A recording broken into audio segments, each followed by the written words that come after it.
My frightening story happened when I was still a child. It took place on my birthday. I think I was turning 12 at the time. The events of that day are forever etched in my memory, and even now, after so many years, they still haunt me in my nightmares. What seemed like innocent children's masks and bright costumes concealed something sinister that I had no idea about back then. On that festive day, my parents woke me up.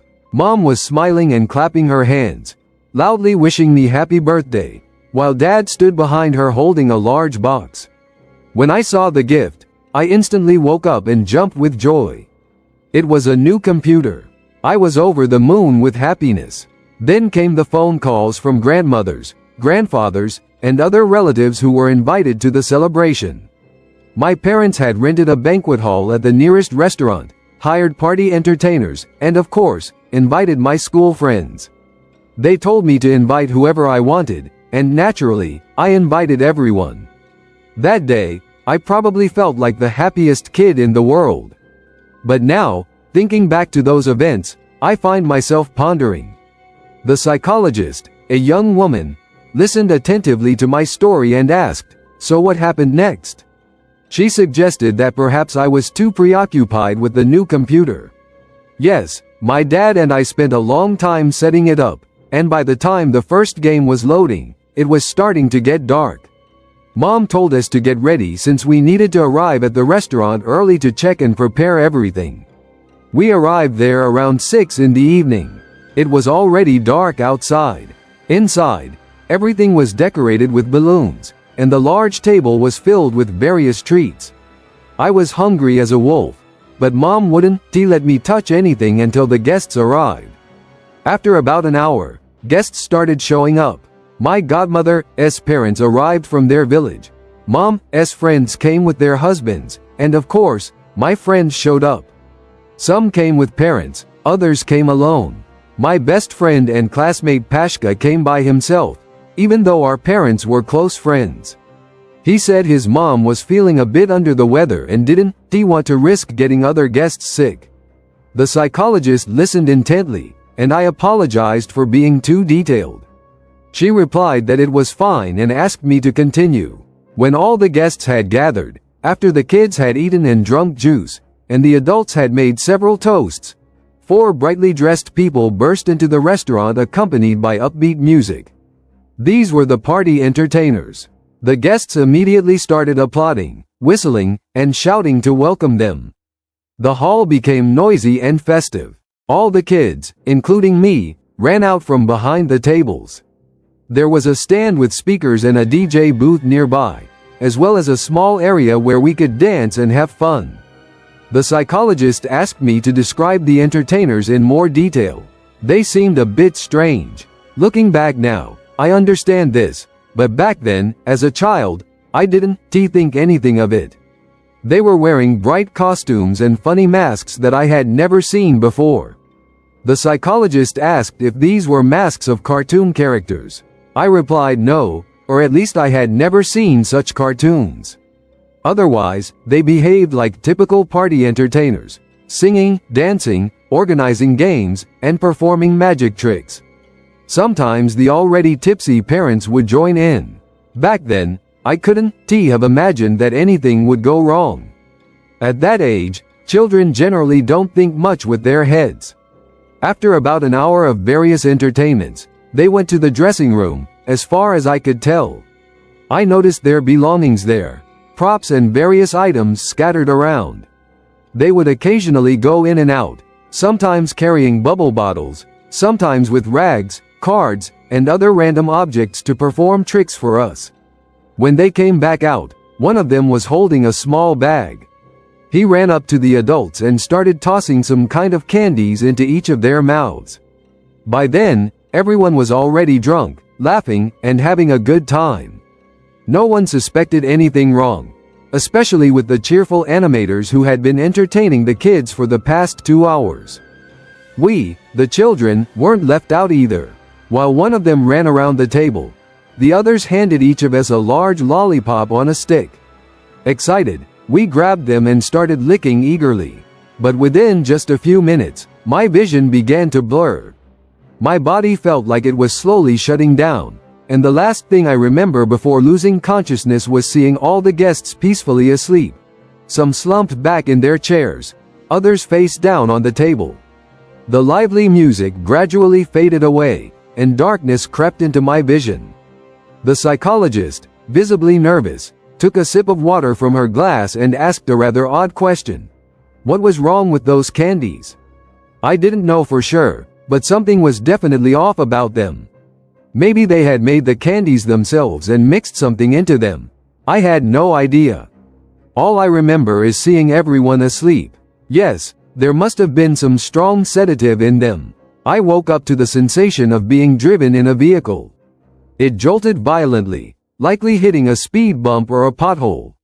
My head was pounding like never before. I was being transported in what felt like a van. It was pitch dark inside, and I couldn't see a thing. When I fully regained consciousness, I realized I couldn't move. My hands and feet were tightly bound with rope, so tightly that I could barely feel them. My mouth was also sealed shut with tape, leaving me only able to mumble. It was then I realized I wasn't alone. The space we were in was more like a large cargo area than a passenger compartment. My friends were there too, mumbling in confusion. That's when genuine fear set in. Somewhere in the back of my mind, I had entertained the thought that this might be some kind of prank, that we'd be taken to a room full of gifts or some other surprise. But that hope quickly faded. The drive lasted about an hour. As the city noises disappeared, the road became increasingly rough. The vehicle kept bouncing over potholes and bumps, tossing us around the cargo area and making the pain worse. Judging by the sounds and the terrible road conditions, we had left the city. But where were we being taken, and why? Those were the only questions on my mind. We didn't have to wait long for answers. The vehicle came to an abrupt stop. First, the driver got out, followed by a second passenger.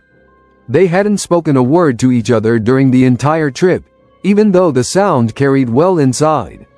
I could hear them smoking in the cab, rustling through some packages.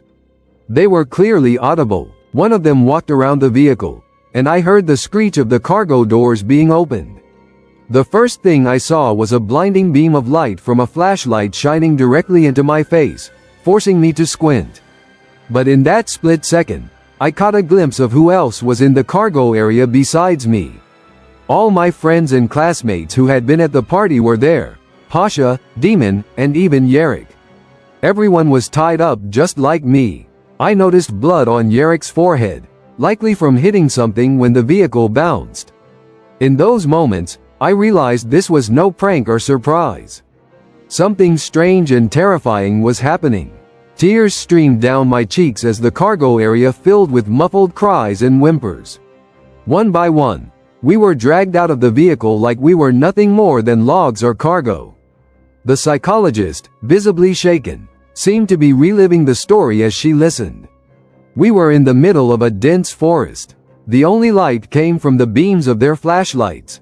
Once everyone was out of the vehicle, I noticed countless glowing lights in the distance. The psychologist suddenly interrupted me. So, what did these people look like? The ones who took you? Yes, them. Well, they weren't animators anymore. Though, I can't be sure. They were wearing masks and costumes in the restaurant, so who knows? One of them was very thin, and his clothes hung loosely on him. He wore an old, tattered jacket. His face was dirty, with an ugly red beard, as if he hadn't washed in a month. The other one was a bit heavier, also bald with a beard and just as filthy. It felt like we'd been kidnapped by homeless people. The heavier one approached us and pulled out a small knife from his jacket. I was terrified, and so were the others. But instead of harming us, he crouched down and cut the ropes binding our legs. That's when I first heard his voice, hoarse, as if he needed to clear his throat. "Listen up," he said. "You're coming with us. If anyone tries to run, I'll cut you down and leave your guts for the crows." I remember those words vividly. The thought of escaping crossed my mind as soon as he cut the ropes, but it vanished when the second man pulled a rifle from the car and loaded it in front of us. "If you try anything, The animals will take care of you, the one with the rifle said, grinning.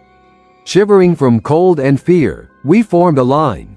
The thin one led the way with the rifle, while the heavier one brought up the rear. Thankfully, no one tried to run, though if we'd known what was coming, all 5 of us might have bolted into the forest. They couldn't have shot us all. We were just scared kids back then. They led us toward some distant lights. As we got closer, I realized it was a small village in the middle of the woods. We hadn't followed a path but had instead cut through the forest, which was why they'd stopped the car so far away. The village was a collection of half-collapsed huts, built from whatever materials were at hand. Crooked fences surrounded the area, and in the center was a massive bonfire. The people there stared at us as if we were aliens. They looked just as ragged and dirty as the men who'd brought us, dressed in old, tattered clothes, some even wearing animal skins. There were children, women, and elderly among them, all gathered around the fire. From that moment, everything descended into chaos. The villagers began to wail and scream. The boys in our group tried to stay composed, but they were on the verge of breaking down. We all knew something terrible was about to happen, though none of us could have imagined how bad it would be. At the time, I thought they'd kidnapped us for ransom, like in the movies. We stood near the fire until they tied our legs again and sat us down by a fence. The villagers continued to stare, as if waiting for something. And soon, I understood what. About 10 minutes later, a man approached the fire. He stood out from the others, better dressed, with a more commanding presence. He carried an old book under his arm. What kind of book was it? The psychologist asked. I don't know. I couldn't see it clearly. He sat down near the fire, opened the book, and began to read. I couldn't understand a word. It was in some foreign language, maybe Old Slavonic.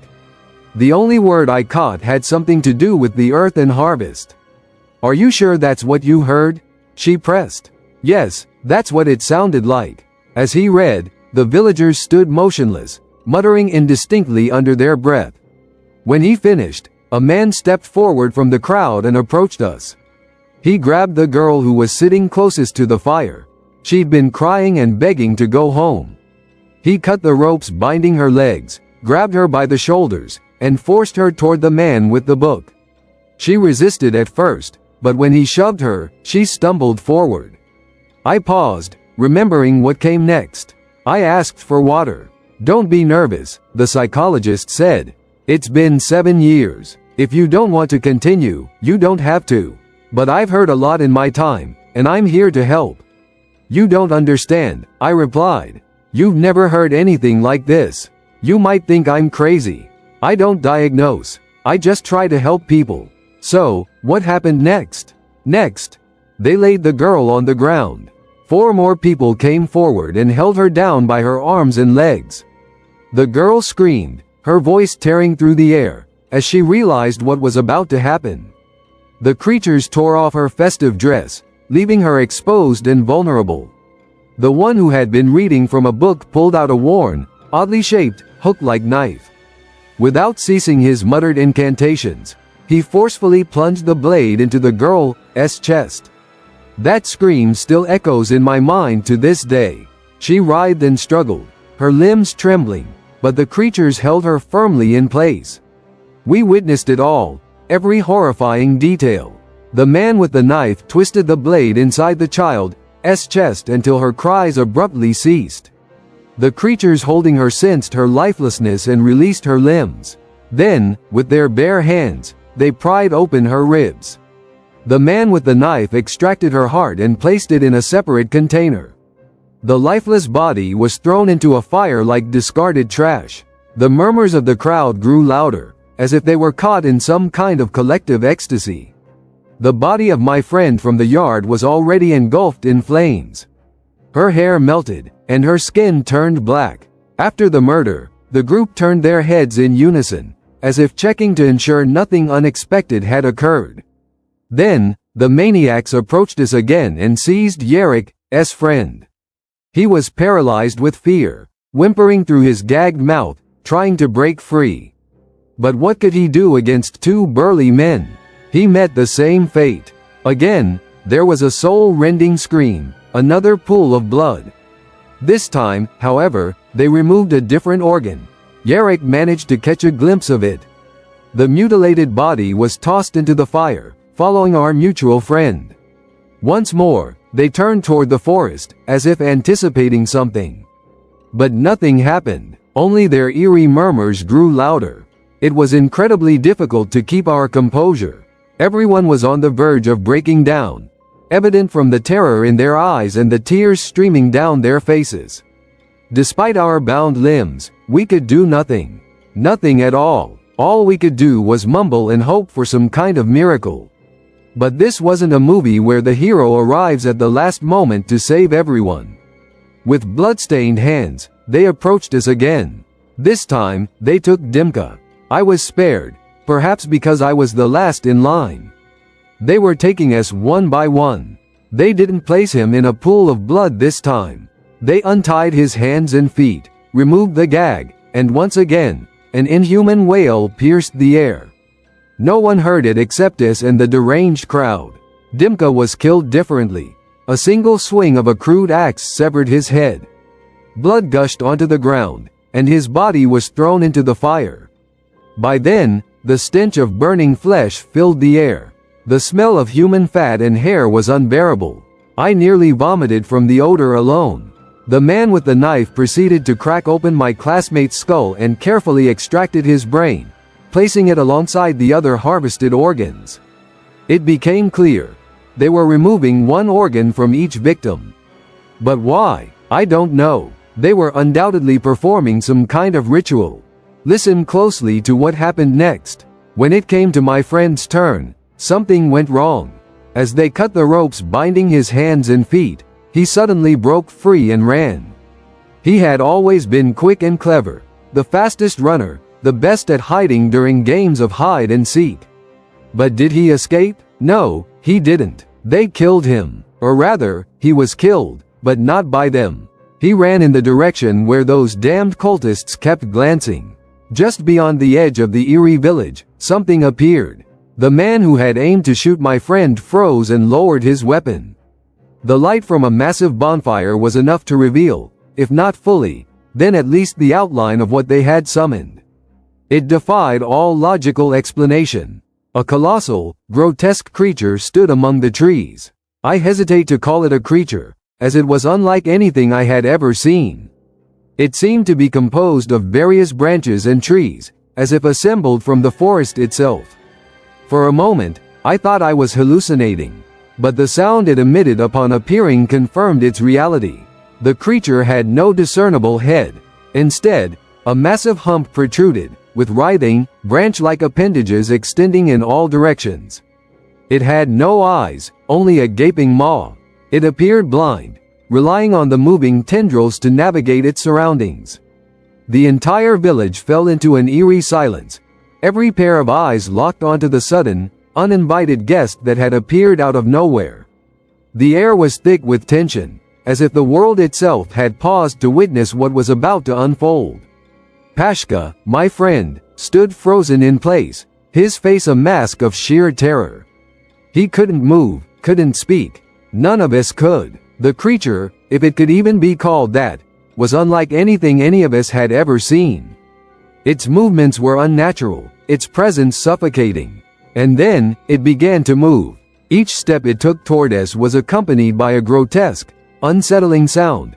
A sound that sent shivers down my spine. It was like the creaking of ancient trees. The kind of noise that makes you feel as though the world around you is alive and watching. The creature's steps were deliberate, calculated, as if it knew exactly where it was going and what it intended to do. It closed in on Pashka, now standing mere inches away from him. My friend stood there, paralyzed, unable to move. It was as if some unseen force had rendered him immobile, as if the creature had taken control of his body with nothing more than its presence. He didn't scream, didn't struggle. He just stood there, waiting. So, you, saying this creature killed your friend? The psychologist asked, her tone laced with skepticism. She leaned back in her chair, her eyes narrowing as she studied me. I could tell she didn't believe me. Not yet. Yes, exactly that, I replied, my voice steady despite the memories flooding back. It grabbed his head with one of its limbs, pulling him closer, examining him. Then, with those same appendages, it plunged into his face. The psychologist's expression shifted slightly, but she remained composed. And then what happened? His scream was brief, lasting only a few seconds, I continued. And then, his lifeless body crumpled to the ground. Just like that, it was over. The creature didn't stop there. After killing Pashka, it turned its attention to the village. The crowd, which had been frozen in fear, began to disperse, cautiously retreating to their homes. No one wanted to be next. No one wanted to draw its attention. And it didn't touch you? She inquired, her voice tinged with disbelief. Almost did, I said, my voice low. As soon as I tried to speak to the creature, it turned toward me. But something stopped it. I don't know what. Maybe it was the noise I made, or maybe it just lost interest. But I was lucky, very lucky. The psychologist's demeanor shifted as I spoke. She didn't believe me. I could see it in her eyes, in the way she leaned back in her chair, her arms crossed. She spoke to me as if I had escaped from a mental institution, as if I were some delusional patient spinning a wild tale. The entire time I sat there, waiting for my fate, I rubbed the rope against a stone, inch by inch, centimeter by centimeter. I had seen enough movies as a child to know what to do. When you're scared to death, your brain either works better than usual, or it doesn't work at all. In my case, it was the former. I knew I had to stay calm, had to think clearly if I wanted to survive. A small pebble lay behind me, and I owe my life to it. While the forest monster collected the children's organs, generously provided by those damned cultists, I managed to hide behind a fence. The streets were empty. The villagers had retreated to their homes, too terrified even to peek out their windows. Eventually, I quietly left the village, hiding under the roots of a tree. I stayed there for several days, without food or water. Thankfully, it rained, or I would have died of dehydration. The rain was cold and bitter, but it kept me alive. Why are you so nervous? She asked, her voice cutting through my thoughts. If you had experienced what I went through, you'd understand, I said, my voice trembling. You don't believe me, do you? No, why wouldn't I believe you? She replied, though her tone suggested otherwise. She was humoring me, and I could tell. You don't believe me. You won, help me. No one will, I said, my frustration bubbling to the surface. I am trying to help you, she said, her voice calm but firm. But don't you think this all sounds a bit strange? No, I don't think so, I snapped. Thanks for wasting my time. Just as I was about to leave her office, I turned back to her. How would you help me? Prescribe some pills so I can sleep well? Or send me to a mental institution? Is that it? You know how I can prove I am telling the truth? I said, pulling out my phone. I showed her the news reports from that week, floods, accidents, articles from newspapers and websites in our city. The photos showed the same village, the same clearing, and the same smoldering bonfire with charred remains of my friends. But the villagers were gone. It was as if they had vanished. In just a few days, it seemed they knew the police would come. Maybe they hid, I don't know. But not a single soul was found. Except for me, thank God. The parents woke up in that restaurant, but their children were gone. They searched the area for days. And all that time, I was hiding in a damp pit, too scared to come out. I sat there, listening as it roamed the forest. I heard the wooden creaks and the horrifying howls it made. Sounds that made me want to fall asleep and never wake up. There hasn't been a single day since that I haven't relived those terrible scenes. The tears of the parents, the mothers clutching the charred remains of their children. I won't even mention my nightmares. But look closely at this photo, I said, zooming in on one of the images. There, barely visible in the distance, was the very creature I had described. It seemed to blend into the shadows of the trees. If you didn't know what to look for, you'd never spot it. But I knew. I had seen it, and the psychologist seemed to understand too. Her face changed abruptly. Her eyes widened. She didn't know what to say. Perhaps now she was the one who needed a specialist. "Excuse me, I need to step out," she said, her voice shaky. "Are you okay? Do you need help?" I asked. No, I'm fine," she replied. "Come back in a couple of days. I'll think about what we can do to help you." "Do you really think you can help?" I asked, standing up and heading for the door. I left her office, my mind racing. I didn't know if she believed me, but I had done what I could. The photos were proof, at least to me. The creature was real, the village was real, and the horrors I had witnessed were real. As I walked down the hallway, I couldn't shake the feeling that I was being watched. The hairs on the back of my neck stood on end, and I quickened my pace. I didn't know if the creature was still out there, if it was still hunting, but I wasn't going to take any chances. I stepped outside, the cool air hitting my face. The sun was setting, casting long shadows across the street. I took a deep breath, trying to calm my nerves. I had survived the village, survived the creature, and now I had to survive the aftermath. But as I walked away, I couldn't help but feel that this wasn't over.